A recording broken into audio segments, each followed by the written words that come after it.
সিলেটে সাংবাদিক এটিএম তুরাব হত্যা মামলার অন্যতম আসামি সাবেক এডিসি গোলাম দস্তগীরকে 5 দিনের রিমান্ডে নেওয়ার নির্দেশ দিয়েছেন আদালত।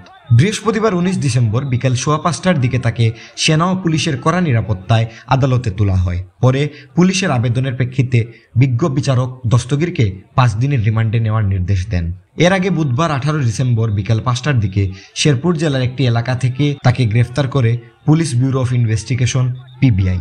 উল্লেখ্য, বৈষম্য বিরোধী ছাত্র আন্দোলন চলাকালে 19 জুলাই সিলেট নগরীর বন্দরবাজারে পেশাগত দায়িত্ব পালনকালে পুলিশের গুলিতে প্রাণ হারান সাংবাদিক এটিএম তুরাব।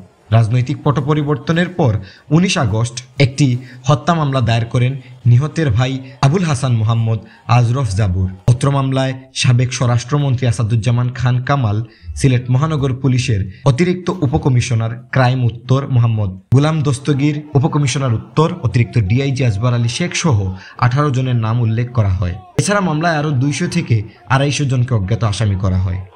আলী হায়দার মৃদুল, শ্যামল, সিলেট।